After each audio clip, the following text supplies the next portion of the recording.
What's up, everybody? Happy Tuesday. Hope all you're having a great day so far. I would have had this video up literally right after GH went off the air today, but it's my day off today, so I was just relaxing, chilling. That's the reason why this video is being uploaded now, because I just didn't feel like doing it earlier because I was chilling, watching me a marathon of My Haunted House and Investigation Discovery, so I just wanted a relaxed day, plus it's raining, so that's the only reason this video is coming up a little late. But getting into this episode of GH, by the way, I hope you all had a great day, actually.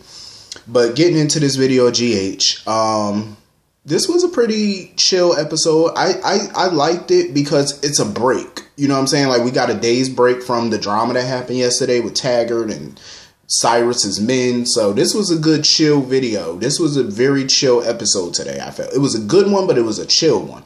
A little less drama. It was drama, but it wasn't the high stakes drama of the mob, so it was good. So getting into this, Anna.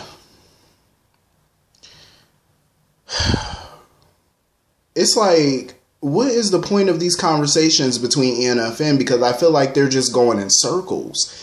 It's like she just refuses to understand where Finn is coming from, where Peter is concerned. Like, she doesn't want to understand Finn's point of view on this. That's how I feel. Because it's like she just doesn't get it. Like, she just wants Finn, and Finn admitted to her. He was like, I would love to pick up where we left off. I would love to have me and Violet move back into your house for us to pick up where we left off and plan our wedding. I would love to do that. She said, so let's do that. He was like, but it's not that simple. Exactly. And this is the point that she's not understanding. Everything that he says to her, she just tries to not understand it on purpose, I feel like. And she's trying to whitewash Peter's actions. And that's the problem that Finn is having. Hell, that's the problem I'm having. It's like, he's breaking down to you why he's not, he moved out. Why he's not, trying to plan your wedding with you. Like, he's breaking all this down, and you're still, like, coming up with excuses for Peter. And, I totally understand. I'm totally on Finn's side. I understand where he's coming from. He has a daughter that he has to put first. He cannot have her influenced by Peter. He does not trust Peter. And if they were to get married, that would make it a little bit worse, in my opinion, for right now. Because, Anna's sitting there trying to come up with excuses, talking about, how is it going to be a problem when Peter is a grown man and he doesn't live with us? You're missing the point. Yes, Peter is grown. He does not live with y'all. That is true, but he's still your son. So he's still going to be around on a regular basis, visiting, coming over. He's always going to be around. That's what Finn is trying to tell her. Like, once you get married, Violet will be related to Peter. That will be her stepbrother. You know what I mean? So he's going to be around a lot more often, and he does not want this man around his daughter. Knowing what he knows about Peter and the recent actions of Peter, he does not want him around him. It was different before when Peter did what he did with Faison by holding Jason and Drew. That was different because all that was out in the light. And Peter kept telling everybody, oh, I changed. But recent events with Drew, Franco, and Dr. Maddox has, changed Finn's opinion and his mind on Peter and about being around him. It was different, too, because during that time, Violet wasn't around. But she's here now. And Finn knows that Peter is guilty as hell where Maddox, Franco, and Drew are concerned. He knows Peter's guilty, and he does not want that man around his child. And it's like, Anna doesn't understand that. You have compromised your integrity, your morals, to accommodate your fugitive criminal ass son. Well, he's not a fugitive yet, but he's still a criminal. And you've, compromised your law, your law and order to protect your kid. And that's just something Finn cannot get behind, and I don't blame him. I feel bad for Violet because you can clearly see Violet has bonded pretty well with Anna since she's been back. And, it sucks that, it had to go down like this, but Finn is doing the right thing as a parent. He's doing the right thing. If Violet wasn't around, obviously Finn wouldn't have moved out. It would have been a little bit different. He could handle it. But he got, you can't be mad at a parent for putting their child first. You cannot. I can't be mad at any parent for putting their kid first. That's his number one priority. And I can't fault him for that. Hopefully Anna will, see the error of her ways and see that her little bastard son is just that, a bastard, and come to her good senses and turn his ass in. So, Anna's just being foolish right now. So moving on from that, we get to another foolish person, Maxie. I love me some Maxie, but what the hell? Like, come on now. We ain't got nothing better for Maxie Jones to be doing. Like, seriously? Like, her sitting here praising little Faison Jr. every 5 seconds.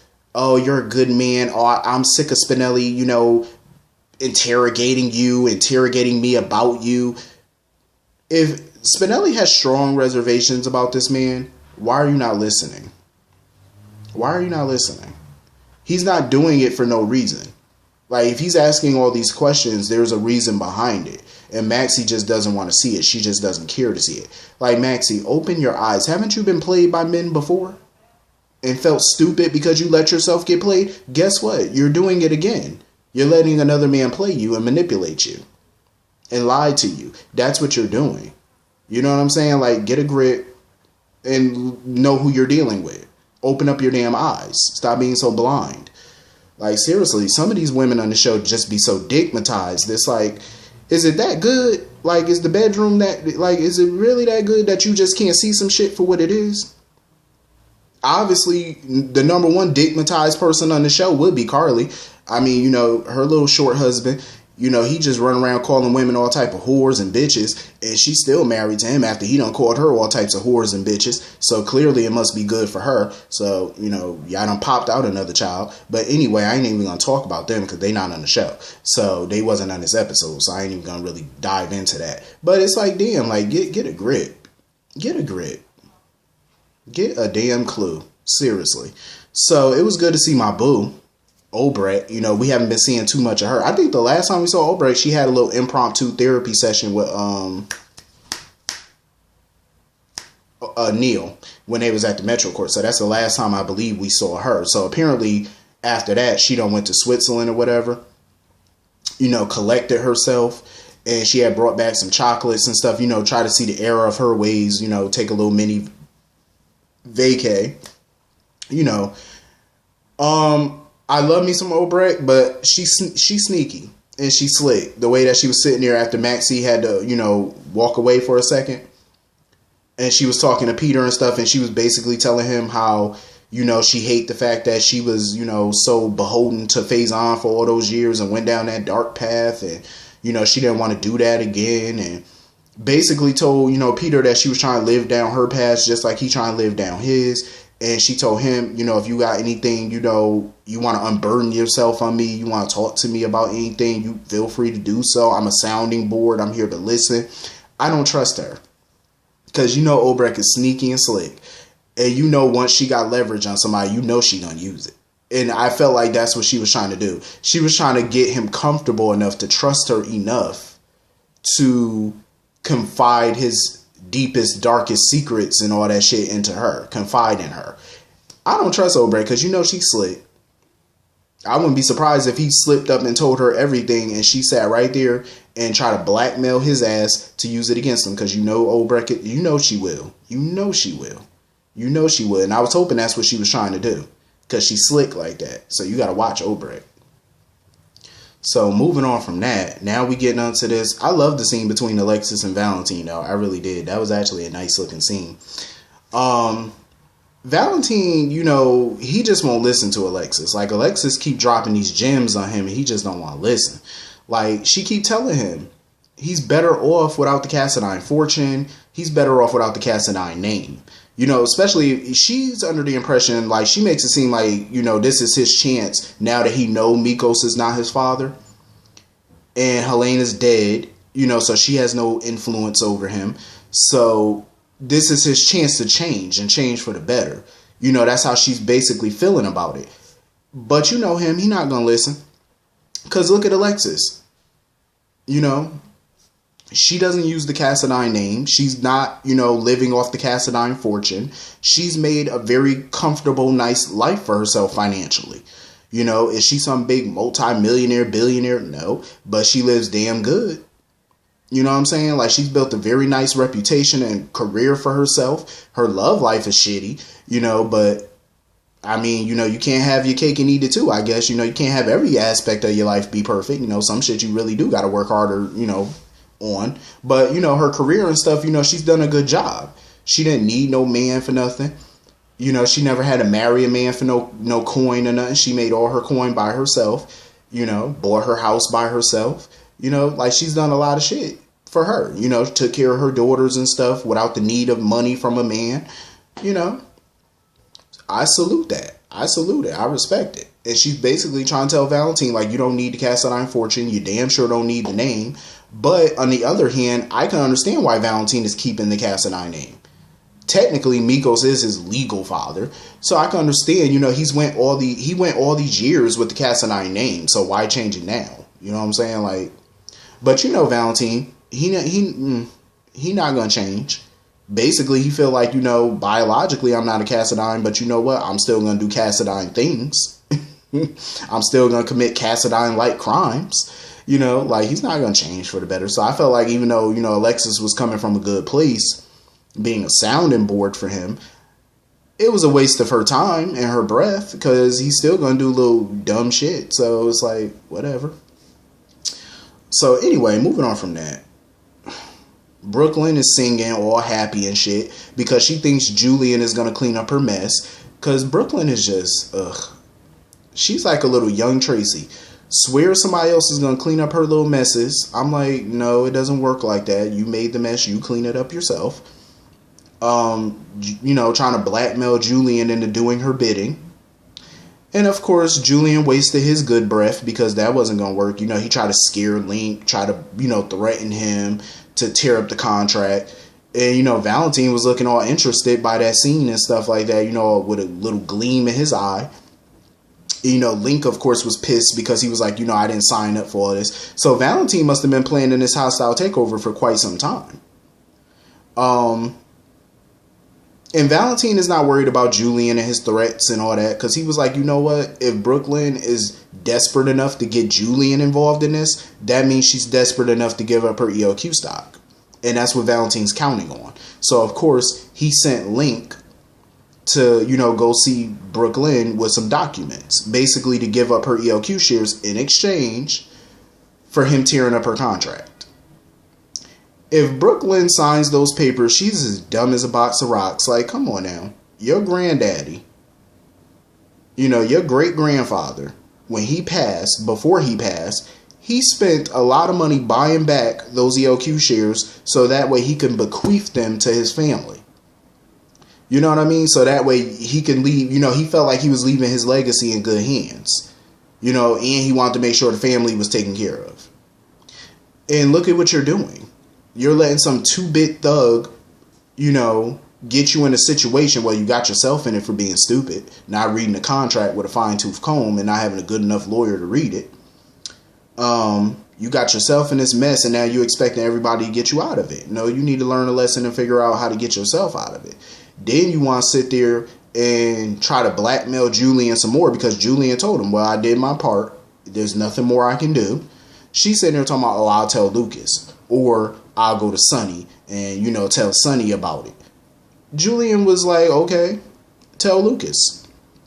If you tell Lucas, that means Lucas has lost his son, lost his husband, and now he's about to lose his father too.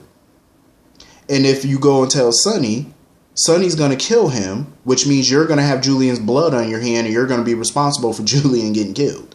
So Julian was playing her and manipulating her basically to keep her mouth shut.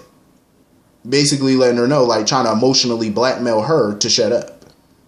And it probably worked, more than likely. This is just a whole mess. I hope she's not stupid enough to sign those papers. I really do. If she is dumb enough to sign those papers, I hope, God willing, if Ned gets those shares back, God forbid when his time come and he go, I hope he don't leave her no ELQ stock. Because you already know if you do, she's just going to ruin it and probably sell it off later any damn way, so it wouldn't be no point. So anyway, speaking of Ned, Oof, oof, oof, oof. Ned is making a move that I'm not shocked about. Not surprised. So Michael basically came to Ned and told him he needed to take a leave of absence as CEO of ELQ for a while, a few weeks, a month. Because, obviously he's a new father now. So, he needs to devote more time to Wiley and getting all the legal stuff with him figured out. And of course, Ned was cool with that. He was like, okay, but we need to have a meeting to let people know about the change in CEO. Olivia caught the fact that Ned didn't say temporary. He said, CEO as in permanent. And Ned didn't correct her. He was like, that's his plan, to be the permanent CEO of ELQ. I know it's underhanded for Ned to do this, especially at a time like this with Michael, being emotionally down because, all this crap that's been going on. Now he's adjusting to being a new father. I totally understand. But Ned is doing what needs to be done.